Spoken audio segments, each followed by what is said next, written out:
যে দেশটার পক্ষে এত কাজ করেছি, এত কথা বলেছি, যে দেশটাকে নিয়ে স্বপ্ন দেখেছি, সেই দেশটা আসলে শেষ। দেশটির নাম হচ্ছে মধ্যপ্রাচ্যের বাঘ, ইরান।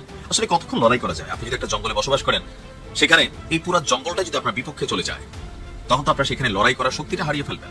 কোনো আরব দেশ ইরানের পক্ষে নাই, এটা তো জানেনি কেন? সৌদি, দুবাই মারামারি করতেছে ইয়েমেনের মধ্যে। নির্বাচনী প্রক্রিয়ার মধ্যেই হঠাৎ করে চরমোনাইয়ের অসাধারণ ভূমিকা। প্রয়োজনে নির্বাচন স্থগিত করাতে বাধ্য করবে চরমোনাই। It's my prediction. আসলে পরিস্থিতি ভালো না। স্পষ্টভাবে আমাদের চোখের সামনে প্রশাসন বিএনপির প্রতি পক্ষপাত করছে। তারেক রহমানকে অঘোষিত প্রধানমন্ত্রী মেনে নিয়েছে, অথচ তারেক রহমানের জনপ্রিয়তা নেই, জনপ্রিয়তার দিক থেকে অনেক পিছিয়ে, অথচ অঘোষিত প্রধানমন্ত্রী। একটা কারচুপি নির্বাচনের দিকে যাচ্ছে দেশ। নির্বাচনের আগেই প্রশাসনের খোলস বেরিয়ে গেছে যে তাদের দুর্নীতির এস্টাবলিশমেন্ট ধরে রাখার জন্য তারা বিএনপিকে ক্ষমতা এনে দিতে চায়, এবং তারেক রহমান এই কারচুপির উপর ভরসা করেই দেশে এসেছে। শিবির প্যানেল সম্পূর্ণভাবে বিজয় অর্জন করেছে। আমি অভিনন্দন জানাই তাদেরকে যারা জয়লাভ করেছে। এখন বড় প্রশ্ন হচ্ছে যে কেন তারেক রহমান দেশে আসার পরে, যেখানে বিএনপি জনপ্রিয়তা বেড়েছে বলে ধরে নেওয়া হচ্ছে, সেই তারেক রহমান আসার পরে একমাত্র ছাত্র সংসদ নির্বাচনে কেন ছাত্র দলের ভরাডুবি হলো? তাহলে কি 17 বছর পরে দেশে এসে তারেক রহমান যে বললেন আই হ্যাভ এ প্ল্যান, সেই প্ল্যান কি ফেল মারবে? এটাই হচ্ছে এখন বড় প্রশ্ন। এবং দর্শক, আমি ভিডিওতে বলেছি যে এই যে প্রথম আলোর জরিপ, আরেকটা কি জানি ইএসবিটি নাকি জরিপ, এই সব জরিপগুলি কিন্তু হচ্ছে ভুয়া। তারা বাংলাদেশকে চিনতে পেরেছে, বাংলাদেশকে তাদের হৃদয়ে ধারণ করতে শিখেছে। এখানে কেউ ভারতের সাথে আতাত করে বা যে কারণে দেশে একটা গণঅভ্যুত্থান সংগঠিত হয়েছে, এইটাকে কেউ ভুলিয়ে দিতে চাইলে পরে এই তরুণরা যে তাকে গ্রহণ করবে না, এটি কিন্তু তার প্রমাণ। আমরা আগে শুনেছিলাম, অনেকেই বলার চেষ্টা করছিলেন, বিশেষ করে বিএনপির যারা বুদ্ধিজীবী আছে, বামপন্থী, সবগুলোই কিন্তু বামপন্থী। এখানে ডাইন বলার কোনো বুদ্ধিজীবী নেই, সবগুলো বামপন্থী। আর আপনারা জানেন, বাম মানেই ভারত, ভারত মানেই আওয়ামী লীগ। এই সূত্রটুকু আপনাদের জানলেই আর কিছু লাগবে না। রাজধানীতে স্বেচ্ছাসেবক দল ঢাকা মহানগর উত্তরের সাবেক সাধারণ সম্পাদক আজিজুর রহমান মুসাব্বির দুর্বৃত্তের গুলিতে নিহত হয়েছেন। বুধবার রাত 8:30টার দিকে কারওয়ান বাজারের তেজতুরি বাজার এলাকায় এই ঘটনা ঘটে। এই ঘটনাকে নির্বাচন বানচালের ষড়যন্ত্র বলে মন্তব্য করেছেন বিএনপির যুগ্ম মহাসচিব হাবিব উন নবী খান সোহেল। সময়টা বুধবার রাত 8:30। রাজধানীর কারওয়ান বাজারের তেজতুরি বাজার এলাকা স্টার কাবাবের গলিতে চা খাচ্ছিলেন স্বেচ্ছাসেবক দলের নেতা আজিজুর রহমান মুসাব্বির সহ দুজন। এ সময় মোটরসাইকেলে আসা কয়েকজন দুর্বৃত্ত মুসাব্বিরকে লক্ষ্য করে গুলি চালায়। মুসাব্বির সহ গুলিবিদ্ধ হন কারওয়ান বাজার ভ্যান সমিতির সাধারণ সম্পাদক মোহাম্মদ আবু সুফিয়ান মাসুদও। গুরুতর আহত অবস্থায় তাদের দুজনকে পান্থপথের একটি বেসরকারি হাসপাতালে নেওয়া হলে সেখানেই কর্তব্যরত চিকিৎসক মুসাব্বিরকে মৃত ঘোষণা করেন। ছাত্র শিবির সারা বাংলাদেশ যেভাবে জাগরণ সৃষ্টি করেছে, 5টা বিশ্ববিদ্যালয় ভূমিধস বিজয় করে তারা যে বিনয়ী দেখিয়ে মানুষের মন জয় করেছে, সেই সাফল্য যদি তারা ধরে রাখতে পারে, 12ই ফেব্রুয়ারির নির্বাচনে দাঁড়িপাল্লার বিজয় কেউ ঠেকাতে পারবে না। নরেন্দ্র মোদী সাহেব তো ভাই আমাদেরই পাশে দেশ, আমাদের নেইবার, আমাদের পাড়া প্রতিবেশী, আমাদের আঙ্কেল। এখন নরেন্দ্র মোদী নিয়ে আর এইভাবে ডোনাল্ড ট্রাম্প এরকম একটা কথা বলবো, এরকম একটা ঠাট্টা করবো, বুঝছেন? একেবারে কলজাটার ভিতরে লাগছে, একেবারে কলজাটার ভিতরে লাগছে। ওই কবে বলে মোদী সাহেব গেছিল ইসে হোয়াইট হাউসে না কোথায়, তারপরে ওই চিপাই খাড়িয়েছিল কোন জায়গায় জানো, তো সেই নরেন্দ্র মোদী বলে ডোনাল্ড ট্রাম্পকে বলছে me I talk to you sir. কি বলছে? Me I talk to you sir, যেটা বাংলা অর্থ দাঁড়ায় স্যার, স্যার আমি আপনার সাথে একটু কথা বলতে পারি স্যার। তো এই কথাটা বলে মোদী বলছে, এবং গতকাল ডোনাল্ড ট্রাম্প এক প্রেস কনফারেন্সে দাঁড়ায় এই কাহিনী ফাটিয়ে দিয়েছে। ভারতের পিছন থেকে কোনোভাবেই সরানো যাচ্ছে না প্রেসিডেন্ট ডোনাল্ড ট্রাম্পকে। প্রেসিডেন্ট ডোনাল্ড ট্রাম্প আজকে আবারও ভারতকে হিউমিলিয়েট করেছেন, ভারতকে কটাক্ষ করেছেন, এবং ভারত যে মানে বলতে গেলে উনি বলতেছেন যে ভারত আমার কাছে এসে সাহায্য চেয়েছিল, আমি সাহায্য করেছি, যুদ্ধ থামিয়েছি। এবং আজকে আরো একটা কথা বলেছেন উনি, আপনারা দেখেন, মানে আমি জানি না দেখা যায় কিনা, এই দেখেন যে নরেন্দ্র মোদী নাকি প্রেসিডেন্ট ট্রাম্পকে বলছেন, স্যার আমি কি আপনার সাথে দেখা করতে পারি? তখনই নাকি উনি দেখা করার সুযোগ দিয়েছেন। যদি আমার নির্দেশনা পেত, তাহলে তোমাদেরকে তুলনা করতে আমাদের শুনেছেন 2023 সালের অক্টোবরে দুটো পট্টা ফুটেছিল পল্টনে, আর সবাই মিলে ভাগিছে, আর বুক ফুলা উই কইছে, মির্জাব্বাসী কইছে, প্রাণ ভয়ে দাঁড়াইতে পারি নাই। আর মুখ ফুটিছে, তুলে ধরা করে দিবে নাকি? হ্যাঁ, ভাষা দেখেন, ভাষা বিএনপি স্থায়ী কমিটির নেতা, গুড়া নেতার ভাষা। 2 পা হাঁটবার গেলে 4 বার দম ফুটে যাবে, উই তুলে ধরা করে দিবে, ভাষা দেখেন। সর্বোচ্চ নেতা বিএনপি, এই দলের ভোট দিয়ে ক্ষমতা আনবে, ভাইবা দেখেন। সিরাজগঞ্জে 100 জন আওয়ামী লীগ নেতাকর্মী যুক্ত হয়েছে বিএনপির সাথে। আমরা এই যুক্ত হওয়াকে আতঙ্কিতগ্রস্ত হচ্ছি, কারণ এই যুক্ত হওয়ার মাঝে তারা বিএনপিতে ঢুকে বিএনপিতে ক্রাইম করবে, বড় বড় খুন খারাপি, বড় বড় কাজ করে যাবে আগামী নির্বাচনে, আর বদনাম হবে বিএনপির। মামলা কিন্তু শুধু তাদের নামে হবে না, যারা ভালো বিএনপি আছে তাদের নামেও হবে, কারণ ওরা ঢুকতেছে এই কারণে। সারা বাংলাদেশে প্রতিদিন প্রতিটা মুহূর্তে আপনারা দেখতে পাবেন যে বিভিন্ন বিএনপির প্রার্থীর হাতে ফুলের তোড়া দিয়ে আওয়ামী লীগের বড় বড় রাঘব বোয়াল নেতাকর্মীরা, যেখানে মানে লোকাল রাঘব বোয়াল যারা উপজেলা জেলা নেতা যারা আওয়ামী লীগের ছিল, তারা এখন বিএনপি হয়ে যাচ্ছে। তো আমরা আতঙ্কিত যে এরা ভিতরে ঢুকে আপনার সাথে চলবে, আপনার সাথে হাঁটবে। হাদিকে যেভাবে তারা মেরেছে, এভাবে কিন্তু আপনাদেরও জীবন নাশের একটা ভয়ঙ্কর প্ল্যান নিয়ে আপনাদেরকে ফুলে তোলা দিচ্ছে। এবার আরেকটা স্টোরি দেখি। ঢাকার রাজনীতি শেখ হাসিনার বাইরে সরে যাওয়ায় ভারত হাত বাড়াচ্ছে বাংলাদেশ জাতীয়তাবাদী দলের দিকে। এখানে বলা হয়েছে মোদী যে খালেদা জিয়ার স্বাস্থ্য খোঁজ নিচ্ছে, সেটা হইতেছে সিগন্যাল যে বিএনপির সাথে এনগেজ হইতেছে ইন্ডিয়া হাই লেভেলে, বুঝেছেন? তো এই যে সম্পর্ক, এটা অনেক আগে থেকে শুরু। তো সেখানে কন্ট্রোলিং কে কারে নিবে সেটা নিয়ে খেলা চলতেছে। আর একমাত্র ইরান ছাড়া আরব রাষ্ট্রগুলোর মধ্যে সকল রাষ্ট্রই মার্কিনীদের সাথে, ইসলির সাথে, পশ্চিমাদের সাথে গোলামি এবং মালিকের সম্পর্কের মধ্যে তারা কানেক্ট হয়ে গেছে। তো এই পরিস্থিতিতে ইরানের এই যে একচ্ছত্র আধিপত্য, সমরনীতি, অর্থনীতি, যুদ্ধের কৌশল, পারমাণবিক সক্ষমতা সব কিছু নিয়ে সর্বোচ্চ একটা পরিকল্পনা ছিল, আর এটা কাজে দিচ্ছে। আমি যখন কথা বলছি যে কোনো সময় ইরানের সরকার পতন হবে। গেল কয়েক বছর বা কয়েক মাসে যে সরকার পতনের বিভিন্ন ঘটনাগুলো বিভিন্ন দেশে ঘটেছে, সেখানে কমন একটা সিমটম ছিল সর্বশেষ ইন্টারনেট সংযোগ বিচ্ছিন্ন করে দেওয়া। বাংলাদেশেও ঘটছে। আর এই সময়টাতে নানান ঘটনা ঘটে, আর এগুলা যারা বিদ্রোহীকারী থাকেন বা বিক্ষোভকারী থাকেন তাদের মনোবল শক্তি বরঞ্চ তাদেরকে একত্রিত করে ফেলে। তারা যদি গ্রুপে গ্রুপে বিচ্ছিন্ন থাকেনও তখন তারা এক হয়ে যায়, আর সোশ্যাল মিডিয়া চালাইতে না পারলে পাবলিকের আর একটা বিরক্তি আসে। তো সবকিছু মিলিয়ে কিছুক্ষণ আগে ইরানে ইন্টারনেট সংযোগ বিচ্ছিন্ন করে দেওয়া হয়েছে। তবে এটা হিতে বিপরীত হবে। জীবনযাত্রার ব্যয় বৃদ্ধি নিয়ে চলমান আন্দোলন প্রথমে সহিংসতায় রূপ নিয়েছে, এরপর ইরান জুড়ে সরকার পতনের আন্দোলন শুরু হয়ে গেছে। আর এই সময় এসে ইরান জুড়ে আপনার ইন্টারনেট সংযোগ বিচ্ছিন্ন করে দিয়েছে ক্ষমতাসীন সরকার। গণমাধ্যম আল জাজিরার প্রতিবেদন বলছে, অনলাইন পর্যবেক্ষক গ্রুপ নেট ব্লগস বলছে ইরানের সব জায়গায় ইন্টারনেট ব্ল্যাকআউট পরিলক্ষিত হচ্ছে। ইন্টারনেট বিচ্ছিন্নের আগে বিক্ষোভকারীদের বিরুদ্ধে বিভিন্ন ডিজিটাল সেন্সরশিপ ব্যবস্থা নেওয়া হয় বলেও জানিয়েছে গ্রুপটি। তারা জানায়, যখন দেশটিতে সংকটময় মুহূর্ত চলছে তখন ইন্টারনেট বিচ্ছিন্ন করতে সাধারণ মানুষের যোগাযোগের অধিকারকে ব্যাহত করা হচ্ছে। ইরানের রিয়েলের ব্যাপক দরপতন থেকে শুরু হয় আন্দোলন। 45 বছরের যে ইসলামিক শাসন ছিল ইরানে, বা যে গোষ্ঠী বা যে সর্বোচ্চ নেতা আজকের দিনে ইরান এই যে লেভেলে আসছে, এই গোষ্ঠীর শাসনামলে আসছে, বা এখনো ইসলামিক বিভিন্ন আইন কানুনের যে মর্যাদা এই গোষ্ঠীটির জন্য আছে। তো সেই গোষ্ঠীটিকে ছড়িয়ে দেওয়ার জন্য হামলা হয়েছে, যুদ্ধ হয়েছে, ছোট ছোট অনেক চেষ্টা করা হয়েছে। বাট দিন শেষে জেনজিদের এই বিক্ষোভের মাধ্যমে সেখানে সরকার পরিবর্তন যে কোনো সময় হতে যাচ্ছে। এটাতে আমার কোনো ভুল মনে হচ্ছে না। যে কোনো সময় খবর পাবেন, আমি জানি না, যে হয়তো বিমান আসছে যাচ্ছে, যে কোনো সময় তিনি রাশিয়া চলে যাবে। তবে এই ইন্টারনেট বন্ধ করা আসলে উচিত হয় নাই। সাম্প্রতিক সময়গুলোতে সারা বিশ্ব জুড়ে যে ঘটনা ঘটছে, হিতে বিপরীত হচ্ছে ইন্টারনেট বন্ধ করা। তো এখন ইন্টারনেট বন্ধ না করে কি করবে সরকার? কারণ ইন্টারনেটের মাধ্যমে প্রতি মিনিটে গুজব ছড়াচ্ছে। গুজব শুধু বাংলাদেশে না, সারা পৃথিবীতে আছে। আর এটাতে ভালো হয় নাই কেন? বাংলাদেশে যখন ইন্টারনেট বন্ধ হয়েছে, পোলাপাইন বিকল্প চালাইছে না। এত দরিদ্র আমরা একটা দেশ ইরানের তুলনায়, তাও আমরা এত প্রযুক্তি জানছি। ইরান তো প্রযুক্তির বাপ এই মুহূর্তে আমাদের মতন রাষ্ট্রগুলোকে তুলনা করলে। আর ইলন মাস্ক এবং আমেরিকার যতগুলো স্যাটেলাইট মহাকাশ কোম্পানি আছে, তারা সেখানে আপনার ইন্টারনেট ফ্রিতে দেবে। ইলন মাস্ক ঘোষণা দিচ্ছে ইরানের জনগণের জন্য ফ্রি স্কা আপনার যে তার যে ইন্টারনেট সিস্টেম, সেটা এখানে সে অ্যাক্টিভ করে দিবে। তো পাবলিক এটাতে কি হলো? আর ক্ষিপ্ত হলো। সবকিছু মিলিয়ে অনেকগুলো মানুষ মারা গেছে, কিন্তু সরকার খুব হার্ড লাইনে আছে। পরিস্থিতিটা ভালো না। আসলে অপেক্ষা আছে কি ঘটে সেটা দেখার জন্য। ভালো থাকবে। নির্বাচনী প্রক্রিয়ার মধ্যেই হঠাৎ করে চরমোনাইয়ের অসাধারণ ভূমিকা। প্রয়োজনে নির্বাচন স্থগিত করাতে বাধ্য করবে চরমোনাই। It's my prediction. দর্শক, পরিস্থিতি ভালো না। স্পষ্টভাবে আমাদের চোখের সামনে প্রশাসন বিএনপির প্রতি পক্ষপাত করছে। তারেক রহমানকে অঘোষিত প্রধানমন্ত্রী মেনে নিয়েছে, অথচ তারেক রহমানের জনপ্রিয়তা নেই, জনপ্রিয়তার দিক থেকে অনেক পিছিয়ে, অথচ অঘোষিত প্রধানমন্ত্রী। একটা কারচুপি নির্বাচনের দিকে যাচ্ছে দেশ। নির্বাচনের আগেই প্রশাসনের খরচ বেরিয়ে গেছে যে তাদের দুর্নীতির এস্টাবলিশমেন্ট ধরে রাখার জন্য তারা বিএনপিকে ক্ষমতা এনে দিতে চায়, এবং তারেক রহমান এই কারচুপির উপর ভরসা করেই দেশে এসেছেন। হাসিনার প্রশাসন যারা ছিল তারা সবাই বহাল তবিয়তে আছে। ভারতের দালালেরা সবাই আছে, জাস্ট কেবলা চেঞ্জ করে বিএনপির জায়গায় আওয়ামী লীগের জায়গায় বিএনপি লাগিয়েছে। এখন চোখের সামনে সেনাবাহিনীর দালালেরা তারেক রহমানের পিছ পিছ দৌড়াইবে, আর গোয়েন্দা প্রধানরা তারেক রহমানের কাছে যে পা ধরে ধুলা নেবে, আর চরমোনাই আঙ্গুল চুষবে। জামাত চরমোনাইয়ের মধ্যে যে একতলাপ, এটা আমি বলেছিলাম, ইটস গুড, এটা ভালো, পরিশুদ্ধ হয়েছে, তারা বাস্তবতা বুঝেছে এবং এটা স্বাভাবিক। ইট ওয়াজ পার্ট অফ দ্য কষাকষি, আমি বলেছিলাম।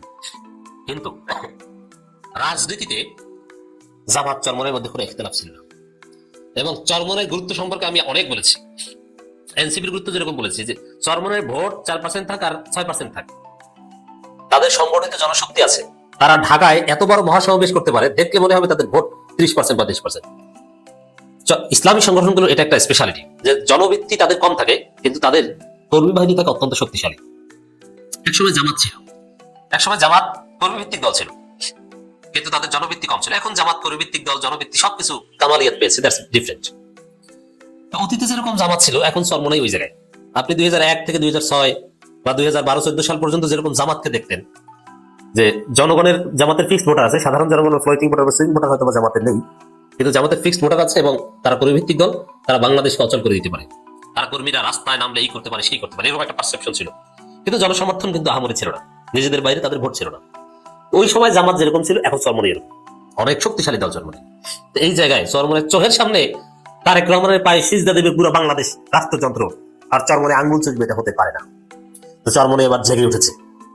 চরমোনাই যা করছেন অর্থ হচ্ছে যে নির্বাচন সুষ্ঠু করতে পারলে করবেন, আর কোনো কারচুপি নির্বাচন ওটা হতেই দেওয়া হবে না। নির্বাচন মানে সুষ্ঠু নির্বাচন। এনসিপি, চরমোনাই, জামাত 3 দল যৌথভাবে জেগে উঠেছে। অতএব বিএনপি ভোট নাই, জনগণের কাছে যাচ্ছেন না, গোয়েন্দা প্রধান আর পত্রিকা প্রধানদের ম্যানেজ করে ক্ষমতায় যাবেন, আপনার স্বপ্ন বাস্তবায়ন হবে না। চরমোনাই কি করেছে দেখেন। সিবিসির সঙ্গে ইসলামী আন্দোলন বাংলাদেশের বৈঠক, এবং বৈঠকে যে অভিযোগ করেছে, এই পরিস্থিতিতে নির্বাচন হতে পারে না যদি এর সমাধান না করা হয়। এটা হাসিনার আমল নয় যে অভিযোগ থাকবে, চিল্লাচিল্লি থাকবে, কিন্তু যেভাবেই হোক না কেন নির্বাচন হয়ে যাবে। এটা হাসিনার আমল নয়, উল্টো পাল্টা চললে হবে না, পারবেন না আপনি। গণভোট আলোচনা থেকে হারিয়ে গেছে এবং একপক্ষীয় নির্বাচন হওয়ার সংখ্যা তৈরি হয়েছে। আচ্ছা, এই গণভোট হারিয়ে যাওয়া নির্বাচন এবং একপক্ষীয় নির্বাচন কি মনে করেন? এটা চরমোনাই মেনে নিবে, জামাত মেনে নিবে, এনসিপি মেনে নিবে না। অতএব আমাদের কাছে দেশের বিভিন্ন জায়গা থেকে যে প্রশ্ন, অনেকে উদ্বেগ জানান যে দেশের যে অবস্থা, এতে নির্বাচনে যেই জিতুক বিএনপি কি জিতিয়ে দেওয়া হবে, ভোট যাই হোক তারেক রহমানকে প্রধানমন্ত্রী বানিয়ে দেওয়া হবে, ভোট দিয়ে লাভ নেই। এরকম হতাশ হয়ে গেছেন প্রচুর মানুষ তারেক রহমানের প্রতি রাষ্ট্রযন্ত্রের এই সেজদা দেয়া দেখে। তাদের অবগতির জন্য জানাচ্ছি, আরে ভাই ওইরকম জিতিয়ে দেবে, ওটা হবে না, ওটা মানবে না, ওটা হতে দেওয়া হবে না। অথবা আপনারা ভোট দিতে যাবেন, আপনারা যাকে ভোট দিবেন সেই জিতবে, সে তারেক হোক আর শফিকুর হোক আর রেজাউল হোক। এটি হচ্ছে বাস্তবতা। পূর্ব নির্ধারিত সূচি মোতাবেক গত 6 জানুয়ারি মঙ্গলবার বিকাল 4টায় প্রধান নির্বাচন কমিশনার জনাব নাসির উদ্দিনের সঙ্গে বৈঠকে মিলিত হয়েছে ইসলামী আন্দোলন বাংলাদেশ। এরপর দেখবেন জামাত বৈঠক করবে, এরপরে এতেও যদি কাজ না হয় এরপরে জামাত, চরমোনাই, এনসিপি মহাসমাবেশ করবে। ওই মহাসমাবেশের মাধ্যমে ঘোষণা দেওয়া হবে যে বিএনপির প্রতি পক্ষপাতমূলক নির্বাচন হতে দেওয়া হবে কি হবে না। জামাত, চরমোনাই, এনসিপি নির্বাচনে যাবে কি যাবে না এটা না, নির্বাচন হতে দেওয়া হবে কি হবে না। এখানে এনসিপি আছে, যার ইজ এনসিপি। এনসিপি কি করতে পারে আপনারা জানেন? ইউনুস সারা পৃথিবীকে কথা দিয়েছেন যে আওয়ামী লীগ নিষিদ্ধ করবে না। ইউনুস স্পষ্ট করে বলেছিলেন যে আওয়ামী লীগ নিষিদ্ধ করার কোনো পরিকল্পনা তাদের নেই। কিন্তু এনসিপি হযরত আব্দুল্লাহ শরীফ ওসমান হাদি ইউনুসকে বাধ্য করেছে আওয়ামী লীগ নিষিদ্ধ করতে, যেখানে জাতিসংঘ আওয়ামী লীগ নিষিদ্ধের বিরুদ্ধে। অতএব এনসিপি কি পারে বুঝতে পারছেন? নির্বাচন স্থগিত করে এটা তো পানির মতো ব্যাপার। দেখেন, এই নির্বাচন স্থগিত শব্দটা বারবার বলছি, কেন বলছি? সুষ্ঠু নির্বাচনের কোনো বিকল্প নেই, সুষ্ঠু নির্বাচন হতে হবে। আর যদি সেটা করতে না পারে নির্বাচন হবে না, কোনো ফাইনাল দুটো ভুল চলবে না। সেখানে ইসলাম আন্দোলনের পক্ষ থেকে লেভেল প্লেইং ফিল্ড, গণভোট, তুচ্ছ কারণে মনোনয়ন বাতিল ও প্রশাসনের একপক্ষীয় আচরণ ইত্যাদি নিয়ে আলোচনা হয়েছে। সব দলে আলোচনা চলছে। টনক না নড়লে বিপদ আছে। এই নির্বাচন কমিশনকে জুতার মালা পরানো হবে, যেরকম সাবেক সিসি রাকিবকে পরানো হয়েছিল। প্রত্যেক নির্বাচন কমিশনের কপালে জুতার মালা আছে। এনসিপির ছেলেরা পরাবে, আপনাকে আপনার চেয়ার থেকে টেনে হিসেবে বের করা হবে, আপনি কিচ্ছু করতে পারবেন না। কি মনে করেন হাসনাত আব্দুল্লাহকে গুলি করবেন, পিটিয়ে হাত পা ভেঙে দিবেন? সম্ভব এটা? হাসনাত আব্দুল্লাহর কাছে হাত দেবে, ওর 14 গোষ্ঠী হাত পড়ে যাবে। হাসনাত আব্দুল্লাহর এই কাজটা করবেন যদি এই চুরির দিকে যান? টেনশনের কিছু নেই। আলোচনা শেষে ইসলামী আন্দোলন বাংলাদেশের যুগ্ম মহাসচিব দলের মুখপাত্র মাওলানা গাজী আতাউর রহমান সাংবাদিকদের ব্রিফ করেন। সেখানে তিনি বলেন, খুবই ছোট তুচ্ছ কারণে, যেমন 1000 টাকার নিচে 1 মাসের বিল বকেয়া, অ্যাকাউন্ট খোলার তারিখ না থাকা এবং ক্লার্কিক্যাল মিস্টেক থাকার কারণে অনেকের প্রার্থিতা বাতিল করা হয়েছে। এর মাধ্যমে প্রার্থী হয়রানির শিকার হয়েছেন, সামাজিকভাবে হয়েছেন, এখানে বৈষম্য করা হয়েছে, কাউকে কাউকে ছাড় দেওয়া হয়েছে, আবার কারোটা বাতিল করা হয়েছে। এটা কাম্য ছিল, মানে বিএনপিকে ছাড় দেওয়া হয়েছে বিদেশি নাগরিকত্বের ক্ষেত্রে। মাওলানা গাজী আতাউর রহমান বলেন, ঋণ খেলাপি মামলা তথ্য গোপন বা সম্পাদের তথ্য গোপনের মতো মৌলিক কোনো বিষয় থাকলে প্রার্থিতা বাতিল করা ঠিক আছে, কিন্তু বিএনপি ঋণ খেলাপির তথ্য গোপন করেও তাদের প্রার্থিতা বৈধ হয়ে যায়। আমরা দেখেছি হাসপাতালে আসলে এক সাথী আর ইঞ্জিনিয়ার আছে, কিন্তু সামান্য কারণে 1/3 মনোনয়ন বাতিল করে নির্বাচনী পরিবেশকে ক্ষতিগ্রস্ত করেছে। গাজী আতাউর রহমান বলেন, নির্বাচনের সামগ্রিক আলোচনা থেকে গণভোটের বিষয়টা হারিয়ে গেছে। আমরা এই আশঙ্কা বারবার করেছিলাম, আমাদের আশঙ্কা সত্য প্রমাণিত। এখন সরকার ও নির্বাচন কমিশন গণভোটের বিষয়টা আলোচনা আনা এবং গণভোটের পক্ষে জনমত তৈরি উদ্যোগ নিতে হবে।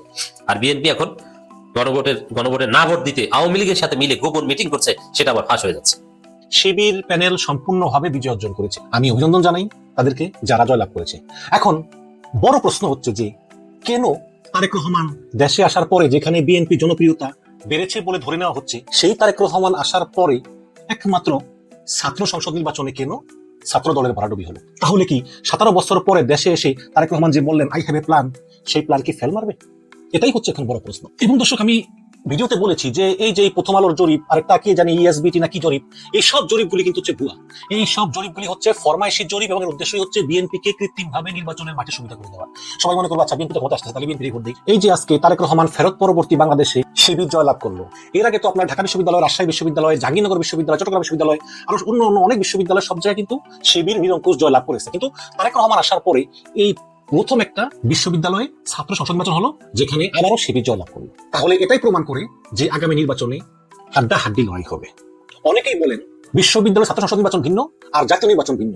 এই বিশ্ববিদ্যালয়ের ছাত্র সংসদ নির্বাচনে একের পর এক যে শিবির প্যানেল জয়লাভ করতেছে, এটার প্রভাব জাতীয় নির্বাচনে পড়বে না, কারণ মাহমুদুর রহমান মান্নাও কিন্তু 2 বার ভিপি ছিল, কিন্তু তার দল জয়লাভ করেনি। অতীত থেকে আমাদেরকে শিক্ষা দিতে। দর্শক, আমার মনে হয় যে এবার বিএনপি এবং জামাত হাড্ডাহাড্ডি লড়াই হবে। দেখুন, বাংলাদেশের সর্বোচ্চ বিদ্যাপীঠ হচ্ছে বিশ্ববিদ্যালয়, এবং এই বিশ্ববিদ্যালয়গুলোতে যারা পড়াশোনা করে তারাই কিন্তু পরবর্তীতে দেশ পরিচালনা করে, সমাজ পরিচালনা করে।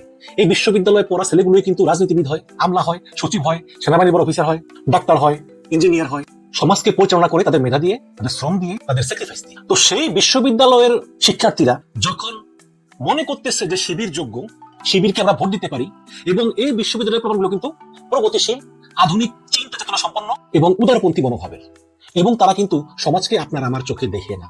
সুতরাং সেই সর্বোচ্চ বিদ্যাপীঠ বিশ্ববিদ্যালয়ে পড়াশোনা করা শিক্ষার্থীরা যখন নিজেদের বিচার বিবেচনা খাটিয়ে দেখে যে হ্যাঁ, আমাদের শিবির প্যানেলকেই ভোট দেওয়া উচিত, তখন যদি কেউ বলে যে না, শিবিরের এই বিজয় জাতীয় নির্বাচনে কোনো প্রতিফলন ঘটবে না, আমি অন্তত বিশ্বাস করি না। আমি মনে করি জাতীয় নির্বাচনে এর প্রতিফলন খুব ভালোভাবেই ঘটবে।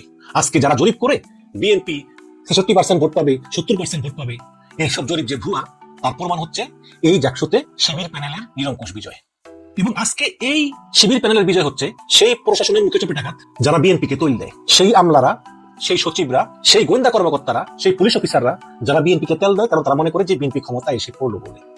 সেই সব ব্যক্তিদের উপর একটা চপেটাঘাত হচ্ছে এই শিবির প্যানেলের নিরঙ্কুশ বিজয়। ছাত্র রাজনীতি মূলত রাষ্ট্রের সামাজিকরণের একটি গুরুত্বপূর্ণ ক্ষেত্র। একজন তরুণ কিভাবে রাষ্ট্র, সমাজ, ধর্ম, নারী অধিকার এগুলোকে কোন দৃষ্টিকোণ থেকে দেখবে, তার বীজ কিন্তু বোনা হয় সেই বিশ্ববিদ্যালয় ক্যাম্পাসে। এবং ছাত্র শিবির খুব সফলভাবেই প্রত্যেকটা বিশ্ববিদ্যালয় ক্যাম্পাসে একটা ধর্মীয় ভাবাবেগ দিয়ে শিক্ষার্থীদের মধ্যে একটা ইসলামিক নৈতিক এবং সাংস্কৃতিক পুনর্জাগরণ শুরু করতে পেরেছে। এটাই হচ্ছে শিবিরের ক্রেডিট। এই বাস্তবতায় বিএনপি পড়েছে দ্বিমুখী চাপে। দেখুন, আওয়ামী লীগ বলে আমরা উদারপন্থী প্রগতিশীল, সুতরাং তাদেরকে ওই ধরনের লোকই ভোট দেয়। জামাত বলতেছে আমরা ডানপন্থী ইসলামিক, তাদেরকে ওই ধরনের লোকই সমর্থন করি। কিন্তু বিএনপি পড়েছে উভয় সংকটে। বিএনপি মধ্যপন্থী দল, তারা না ডান না বাম, তারা এখন কোন দিকে যাবে? বিএনপির সামনে একদিকে হচ্ছে গণতান্ত্রিক ভাবে সংবিধান অনুযায়ী রাষ্ট্র পরিচালনার দায়, আরেকদিকে হচ্ছে সমাজের ভিতর থেকে ক্রমাগত ধর্মীয় চাপ। একদিকে উদারপন্থী প্রগতিশীলদের বিএনপির প্রতি অনেক প্রত্যাশা, অন্যদিকে ধর্মীয় জনগোষ্ঠী মনে করে যে তারা বিএনপিকে ওন করে। সুতরাং এই উভয় সংকটে পড়ে বিএনপি তার যে নিজস্ব যে চরিত্র সেটাই আসলে হারিয়ে ফেলতেছে। বিএনপি আসলে কোন ধরনের দল, এটাই মানুষ আজকাল বুঝে উঠতে পারতেছে না। যে বিএনপিকে মানুষ জিয়াউর রহমানের বিএনপি বলে জানে, যে বিএনপিকে মানুষ বেগম জিয়ার বিএনপি বলে জানে, সেই বিএনপিকে মানুষ এখন কোথাও খুঁজে পাচ্ছে না। 5ই আগস্ট গণ আন্দোলনে শেখ হাসিনা পালিয়ে যাওয়ার পর মানুষের ভিতরে একটা পরিবর্তন এসেছে। মানুষ এখন জুলাইকে ধারণ করে, এবং মানুষ চায় জুলাই সনদ অনুযায়ী বাংলাদেশ পরিচালিত হোক। এবং বিএনপি এই জুলাইকে হৃদয়ে ধারণ করে কিনা এটা নিয়ে কিন্তু মানুষের মনে যথেষ্ট সন্দেহ আছে। বিএনপির কিছু কিছু লোকজন অলরেডি বলতেছে গণভোটে যদি হ্যাঁ যুক্ত হয়, মানে জুলাই সনদ যুক্ত হয়, তাহলে নাকি বাংলাদেশ থেকে স্বাধীনতা দিবস, বিজয় দিবস এগুলো শেষ হয়ে যাবে। এভাবে বিএনপির লোকজন জুলাই সনদের বিরুদ্ধে ক্যাম্পেইন করতেছে। একটা গরিব মানুষ যখন দেখে যে বিএনপির একটা লোক এসে তার কাছ থেকে চাঁদা চায়, সে ভয় চাঁদা দেয়। এমনকি যখন ওই নেতা তাকে বলে তুই বিএনপির মিছিলে আসো, সেটা ব্যবসা রক্ষার জন্য দোকান বন্ধ করে 1 ঘন্টার জন্য হলেও সে বিএনপির মিছিলে যায়। কিন্তু যখন নির্বাচন হবে এবং গোপন বুথে গোপন ব্যালট বাক্সে ভোট দিবে, তখন সে কাকে ভোট দিবে আল্লাহ ছাড়া আর কেউ জানে না। সে কি তখন বিএনপিকে ভোট দিবে? দিবে না তো। আজকে দেখলাম একজন স্বেচ্ছাসেবক দলের একজন নেতা মারা গেল, গুলি করে মেরে ফেলেছে। কেন মারা গেল? নিশ্চয়ই আধিপত্য বিস্তার, যে এলাকা আমার, এলাকা আমার, এমন করে যে এলাকায় তোরে মেরে ফেলে পুরো এলাকাটাই আমার, এরকম করেই প্রচুর খুন খারাপে চলতেছে। আবার দেখলাম বিএনপির একজন নেতা, সে বুলেট প্রুফ জ্যাকেট পরে আছে। বাংলাদেশের মানুষ জুলাইয়ের পরে যে পরিবর্তন চেয়েছিল, যে পরিবর্তন কামনা করে, তারা এখনো মনে করে না যে বিএনপির দ্বারা সেই পরিবর্তন সম্ভব। আমি তো বাংলাদেশে গিয়েছিলাম, তো আমি কিন্তু বাংলাদেশে গিয়ে কোনো উপদেষ্টা, কোনো নেতা, কারোর সঙ্গে আমি মিশি নাই, আমি ভিডিও করি নাই, ছবি তুলি নাই। আমি শুধু সাধারণ মানুষের কথা বলেছি। হাটে ঘাটে ময়দানে চার দোকানে রিক্সাওয়ালা, তাঁতি, মজুর, শ্রমিক, তাতে আমি বুঝেছি যে বিএনপি এবং জামাতের ভিতরে হাড্ডাহাড্ডি লড়াই হবে। আমি যখন জিজ্ঞেস করলাম একজন রিক্সাওয়ালাকে যে কাকে ভোট দিবেন, উনি বললো যে আমি ইসলামিক দলকে ভোট দিব। ইসলামিক দল কোনটা? বললাম জামাতকে ভোট দিব, কারণ তারা আসলে তারা সঠিকভাবে এবং সৎভাবে আল্লাহর আইন মেনে দেশ পরিচালনা করবে। এখন আপনি হয়তো বলতে পারেন যে ওই রিক্সাওয়ালা লেখাপড়া বেশি করে নাই, এই কারণে রিক্সাওয়ালা জামাতকে ভোট দিবে। আপনি রিক্সাওয়ালাকে ইগনোর করতে পারেন, কিন্তু তার যে একটা ভোটের অধিকার আছে এবং সেই ভোটটা যে জামাতকে দিবে, আপনি কি তার নাগরিক অধিকার স্বীকার করতে পারেন? পারেন না তো। সুতরাং বিশ্ববিদ্যালয়ের শিক্ষার্থী থেকে শুরু করে রিক্সাওয়ালা পর্যন্ত সব জায়গায় কিন্তু জামাতের একটা ভোট আছে, যেটা চোখে দেখা যায় না, যেটা ওই ভোটের দিন গোপন ব্যালট বাক্সে কি করে না করে তখনই প্রমাণ হবে। এবং বাংলাদেশে কিন্তু কোনো জরিপেই ভালো ফল পাওয়া যায় না, কারণ মানুষ সত্য কথা বলে না। এখন যদি একজন বলে জামাতকে ভোট দিব, তাহলে আবার কোন বিপদ হয়? কাজে সে বলে বিনকে ভোট দিব, কিন্তু ভোট দেওয়ার সময় সে বলে জামাতকে ভোট দিব। আজকে সাবেক শিক্ষামন্ত্রী এহসানুল হক মিলন কি বলেছেন? তিনি বলেছেন যে এক সময় আমরা যারা রাজপথে সংগ্রাম করেছি, যাদেরকে আমরা বিএনপি বলে জানতাম, আজকে তারা সবাই দেখি জামাতের রোকন হয়ে বসে আছে। দেখুন, শেখ হাসিনা 17 বছর ধরে তার দলের ভিতরে চাঁদাবাজি, দুর্নীতি, টেন্ডারবাজি, প্রকল্প লুট, ভূমি লুট, বন লুট, ব্যাংক লুট এগুলো বন্ধ করতে পারেন। কেন পারেন জানেন? কারণ এগুলো বন্ধ করলে দলটাই থাকে না। এখন বিএনপি যদি সেই স্টাইল রাজনীতি করতে চায়, আওয়ামী লীগের মতো, যে একইভাবে চলবে, যেটা অলরেডি অনেক জায়গায় শুরু হয়ে গিয়েছে, একদম 80%, দল ক্ষমতায় গেলে হয়তো বাকি 20% হবে। আমি ঢাকা শহরে কিছু জায়গায় আমি দেখেছি, জিজ্ঞেস করে যে ওইসব জায়গায় চাঁদাবাজি হয় না, সেনাবাহিনী টল দেয়, ব্যবসায়ীদের সাহস আগের চেয়ে বেড়েছে, তারা চাঁদা দেয় না, তারা চাঁদা নিতে এলে ধাওয়া দেয়। কিন্তু সেটার কয়দিন? যদি বিএনপি ক্ষমতায় আসে তখন কি করবে? এগুলো তো পাবলিক বোঝে। এখন কিছু যতই বলুক যে না জামাত মৌলবাদী দল, জামাত পাকিস্তানপন্থী, জামাত সেই অনবরত বলতেছে, কিন্তু ভাই দেশের সর্বোচ্চ বিদ্যাপীঠে অধ্যয়নরত মেধাবী ছাত্ররা একের পর এক জামাতকে বিজয় করতেছে, আর বিএনপি এসে কিতে সেলফি বাজিতে, নেতার পাশে দাঁড়িয়ে ছবি তোলা, নেতার সঙ্গে সঙ্গে সহমত বলা। বিএনপি দেখলাম কয়েকজনকে নমিনেশন দিছে, একজনের ব্যাংক লোন হচ্ছে 800 কোটি টাকা, 500 কোটি টাকা, 700 কোটি টাকা, এরকম ব্যাংক লোনের লোকদেরকে বিএনপি মনোনয়ন দিয়েছে। একটা না, একাধিক। তাহলে সেই তো আওয়ামী লীগের মতোই। পরিবর্তনটা কি হলো? এবং খাদিজাতুল কুবরা মেয়েটার জন্য খারাপ লাগে। এই খাদিজাতুল কুবরা আওয়ামী লীগের আমলে প্রায় 1.5 বছর জেল খেটেছে এবং জেলের ভিতর অসুস্থ হয়ে সে মৃত্যু পথযাত্রী ছিল। মেজর দেলোয়ারের সঙ্গে টকশো করার কারণে তাকে ফ্যাসিস্ট আওয়ামী লীগ সরকার গ্রেফতার করে তাকে 1.5 বছর কারাগারে রাখে। তো এই খাদিজাতুল কুবরা তাকে বিএনপি জিএস পদে মনোনয়ন দিয়েছে জগন্নাথ বিশ্ববিদ্যালয়ে। এবং এই খাদিজাতুল কুবরা গোর্খাও তো করেনি, পুরো মুখ ঢেকে রাখেন, তার চোখ ছাড়া কিছু দেখা যায় না। এই মেয়েটাও জিততে পারেনি, পরাজিত হয়েছে। মেয়েটা কিন্তু ইসলামপন্থী হওয়ার পরেও তাকে ইসলামপন্থীরা ভোট দেয়নি, ভোট দিয়েছে ওই শিবির সমর্থিত প্রার্থীকে। তার কারণ কি? তার কারণ হচ্ছে এই মেয়েটা ছাত্র দল থেকে জিএস পদে দাঁড়িয়েছে। দোষটা কিন্তু মেয়েটার না, দোষটা হচ্ছে ছাত্র দলের। বিশ্ববিদ্যালয়ের শিক্ষার্থীরা ছাত্র দলকে ছাত্রলীগের মতো একটি সংগঠন বলে মনে করে। যদিও আমি বিশ্বাস করি ছাত্র দল ছাত্রলীগের মতো না, বাট শিক্ষার্থীরা কিন্তু বিশ্বাস করতেছেন। বাংলাদেশে কি আমি জিজ্ঞেস করেছি যারা বিশ্ববিদ্যালয়ে পড়ে, তোমরা কেন শিবিরকে ভোট দাও? বলে তারা ভদ্র, তারা সৎ চরিত্রের, তারা শিক্ষার্থীদের উন্নয়নে কাজ করবে এবং তারা যা বলে তাই করবে।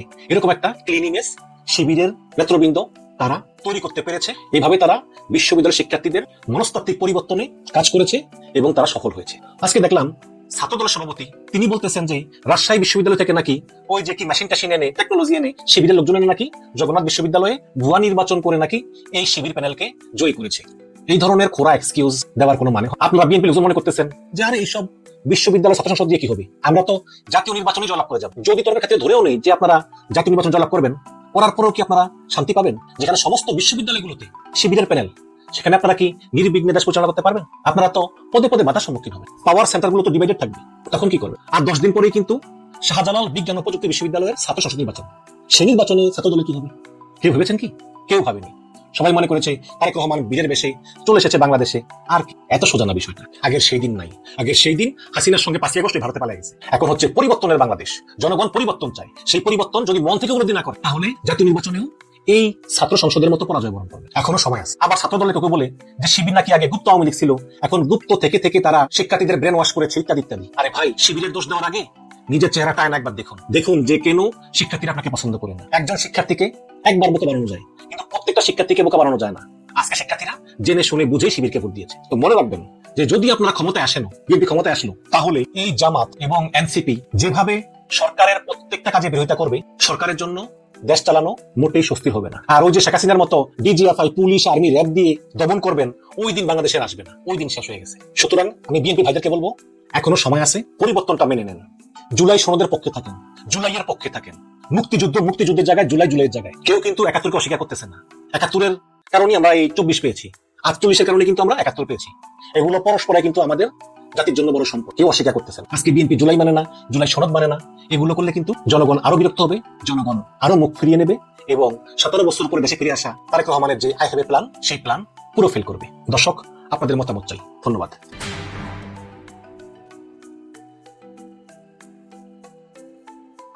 করতো, হ্যাঁ, প্রতিদিনই সে হাল চাষ করতো। তো মেঘেরা একদিন জিজ্ঞাসা করলো তাকে যে এ ভাই, আমরা তো হরতাল করছি, তুমি জানো না সেটা, তুমি হাল চাষ করতেছো কেন? আমরা তো 10 বছরের জন্য হরতাল করছি। তখন ওই কৃষক একটা সুন্দর জবাব দিছিল। সে জবাবটা কি জানেন? ওই কৃষক বলছিল যে হ্যাঁ, আমি জানি তোমরা 10 বছরের জন্য হরতাল করছো, কিন্তু আমি প্রতিদিন কেন হাল চাষ করি জানো? 10 বছর যদি আমি হাল চাষ না করি, তাহলে তো আমি হাল চাষ করাই ভুলে যাব। ওই হাল চাষ করার অভ্যাসটা জারি রাখার জন্য আমি প্রতিদিন হাল চাষ করি। এই কথা শোনার পর মেঘেরা চিন্তায় পড়ে গেল, আমরা যদি 10 বছর বৃষ্টি হইয়া না ঝরি, তাহলে তো আমরা ভুলেই যাবো কিভাবে বৃষ্টি হইয়া ঝরতে হয়। তাড়াতাড়ি তারা বৃষ্টি হইয়া ঝরা শুরু করলো। ওই কৃষকের কথা শুই না এবার বুঝতে পারছেন ব্যাপারটা কি দাঁড়াইলো? এই যে যেসব কৃষকরা ঘরের মধ্যে বৈশা ছিল, কোনো হাল চাষ করে নাই, তারাই কিন্তু বিপদে পড়লো। মোট কথা কি জানেন, বিপরীত অবস্থায়, মানে করেন সিচুয়েশনটা আপনার পক্ষেই না, তারপরেও আপনি লড়াই করে যাচ্ছেন, তার মানে আপনি টিকে যাবেন। ওই কৃষক যেভাবে টিকে গেছে। কেন এই কথাগুলো বললাম জানেন? এই গত 16 বছর আমরা তো দেখছি একটা জিনিস, শিবির মানি রক কাটে, যেখানে শিবির সেখানেই ধরপাকড়, ওরা হচ্ছে গিয়া জঙ্গি, এটাই তো চলতেছিল। কিন্তু মেন লড়াইটা কি হচ্ছিল জানেন? এসব বিশ্ববিদ্যালয়গুলোতে, হোস্টেলগুলোতে মেন লড়াইটা ছিল আওয়ামী লীগ ভার্সেস, মানে ছাত্রলীগ ভার্সেস ছাত্র দল, এই লড়াইটা চলতেছিল। এই লড়াইয়ের মধ্যে ছাত্র শিবির কি করলো জানেন? ছাত্রলীগের সাথে মিশা গেল। হ্যাঁ, যে মিশা যায় না, ওই যে বলে না যে গুপ্ত গুপ্ত, ওই গুপ্ত ভাবে মিশা গেল লড়াই চালাইবার জন্য। হ্যাঁ, গোপনে লড়াই চালাইয়া যাবার জন্য ওই কৃষকের মতো ওরা লড়াই চালাইয়া যাচ্ছিল গোপনে, ওদের সঙ্গে মিশা। আর এদিকে ছাত্র দল দৌড়ের উপরে। তারপরে 5ই আগস্ট আসলো। 5ই আগস্ট আসার পর ওই যে ছাত্রলীগের যারা ওদের সঙ্গে মিশছিল, ওরাও তো এখন পালাইতেছে, লুকাইতেছে। কিন্তু লুকানোর পরও ওরা দেখতেছে, হায় হায়, আমার যে রুমমেট ছিল ওই তো ছিল শিবিরের লোক, তার মানে ওর আচরণ, ওর চলাফেরা এতদিন যা দেখলাম কত ভদ্র মার্জিত, ও শিবিরের হয়েও আমার সঙ্গে কোনোদিন কোনো প্রতাপ দেখায় নাই। এবং এই 5ই আগস্টের পরও তার খোঁজ খবর নিছে টেলিফোন কইরা, যে ভাই ভয়ের কিছু নাই, ক্লাসে আসো, আমরা তো আছি, এইভাবে খোঁজ খবর নিছে। তার মানে এরাই ভালো। আমি বুঝাইতে পারছি? এই যে গোপনে লড়াই করে গেছে, যাদেরকে আপনারা গুপ্ত বলেন, ওরা বসে থাকে না, এই লড়াই চালায় গেছে ওই কৃষকের মতো, যার জন্য আজকে এই বিজয়। 5টা বিশ্ববিদ্যালয় মোট বিজয় হইল। এর মানে কি জানেন? বাংলাদেশটাই তো বিজয় আমি মনে করি। কেন জানেন? এই যে আমাদের যেমন চোখ হাত পা নাক মুখ আছে না, মানুষ হিসাবে দেশেরও এমন চোখ হাত পা নাক মুখ থাকে তো ভাই, আছে না? যেমন ধরেন দেশের মাথাটা কোনটা? মাথাটা ধরেন এই সচিবালয়। ধরেন চোখ কোথায়? চোখ এই ক্যান্টনমেন্টে পাহারা দিচ্ছে। হ্যাঁ, ক্যান্টনমেন্টে পুলিশ। এবং এই যে আমাদের দেশের সাথে বহির্দেশের, বিদেশের যে সম্পর্ক, এই সম্পর্কগুলো কে করে? আমি যা করি, কোনো ভ্যানওয়ালা করে, রিক্সাওয়ালা করে, কারা করে? যারা এইসব বিশ্ববিদ্যালয় থেকে বের হয়ে আসে, তারাই এই দেশটা চালায় আসতেছে অতীত থেকে এখন, এখন থেকে আগামী একেবারে কিয়ামত পর্যন্ত এই শিক্ষিত লোকরাই তো দেশ চালাবে, তাই না? আর শিক্ষিত হইতে গেলে বিশ্ববিদ্যালয় পড়াশোনা করতে হয়। খুব যাতা কথা না কিন্তু এটা। একটা বিশ্ববিদ্যালয় পৌঁছানো একটা মা বাবার যে কতটা পরিশ্রম, কতটা ত্যাগ স্বীকার করতে হয়, যারা বিশ্ববিদ্যালয় পড়ে তারাই জানে। এখন আপনারা যারা বলতেছেন বিশ্ববিদ্যালয় পাশ করলে কি হবে, আমাদের এই যে জাতীয় নির্বাচনে এটার কোনো প্রভাব পড়বে না। আপনারা আসলে বুদ্ধু, বোকারাম। হ্যাঁ, আসলেই বোকারাম। কারণ কি জানেন? এই যে বিশ্ববিদ্যালয়ে যারা পড়ে, এরা শুধু ঢাকার তো কেউ না, এবং কেউ চিটাগাঙের এমনও না, কেউ নোয়াখালীর এমনও না, এক জায়গার না ভাই, এক জেলার লোক না তো, বাংলাদেশের সব জেলা গ্রামগঞ্জ থেকে উঠা আসা কিছু মানুষ যারা হাসনাত আব্দুল্লাহ হইতে চায়, যারা হাদি হইতে চায়, তারাই কিন্তু আজকে এই ছাত্র শিবিরের সাথে যোগ দিছে, এই বিশ্ববিদ্যালয়তে লেখাপড়া করতেছে। আপনারা একটা জিনিস খেয়াল করেন, এই বিশ্ববিদ্যালয় এই নির্বাচন চলাকালীন যে 2টা ঘটনা ঘটছে, এই 2টা ঘটনাই কিন্তু ভাই অনেক পিছায় দিছে, নাইলে কিন্তু হাড্ডাহাড্ডি লড়াই চলতেছিল। ঘটনা 2টা কি? একজনের নারায়ে তাকবীর আল্লাহু আকবার, এক বোন এই যে স্লোগানটা দিছে, তার হাত থেকে মাইকটা কেড়ে নেওয়া হয়েছে। এটা দেখতে কেমন দেখায় বলেন আপনারা? এটা ভাল লাগে একটা ইসলামিক কান্ট্রিতে? আবার দেখেন আরেকটি বোন, ও নির্বাচনে ভোট চাচ্ছে, কার জন্য? তার হাজবেন্ডের জন্য। তার হাজবেন্ড নির্বাচন করতেছে। এখন হেজাব পরা এই বোনটির কেন ভোট চাইতেছে, এর জন্য আইসা তাকে ধরলো কারা? ছাত্র দলের ছেলেপেলেরা। এই তুমি কে? বহিরাগত, কেন এখানে তুমি? সে বলল যে আমি এই বিশ্ববিদ্যালয়ে একজন ছাত্রী, আইন বিভাগে পড়ি, এ আমার আইডি কার্ড। কিচ্ছু মানলো না ভাই, ওই যে মব জাস্টিস কইরা তাকে পুলিশের হাতে দিল। পুলিশের কাছে যে ওই বোনটি বলতেছে, এই যে আমার আইডি কার্ড, আমি কোনো ভুয়া ব্যক্তি না, আমার হাজবেন্ড নির্বাচন করতেছে, আমি তার জন্য তো ভোট চাইতেই পারি, আমার কেন হেজাব নিয়ে টানাটানি হবে? তখন ওই পুলিশও প্রতিবাদ করলো, যাই তোমরা ভুল করতেছো, ও তো এই বিশ্ববিদ্যালয়ের ছাত্রী। কিন্তু না, ওই যে যারা আসছিল তারা এখন ওই বোনটিকে রাইখা পুলিশের উপরে চড়াও। হ্যাঁ, পুলিশের উপরে চড়া হয়ে গেছে। কেউ মারতে যায়, কেউ হুমকি দেয়, যা ইচ্ছা তাই ব্যাপার। যাই হোক, এই যে 2টা ঘটনা বললাম, এই 2টা ঘটনা ভোট চলাকালীন হয়েছে। কিন্তু এতে কি এফেক্ট করতে পারে আপনারাই বলেন? এরপরও কি এই দলকে কেউ ভোট দিবে? না, দিবে না। কেন দিবে না? মানুষ এগুলা পছন্দ করে না। গত 15 মাস এই দেশে যা কিছু ঘটছে, এগুলা কি ছিল?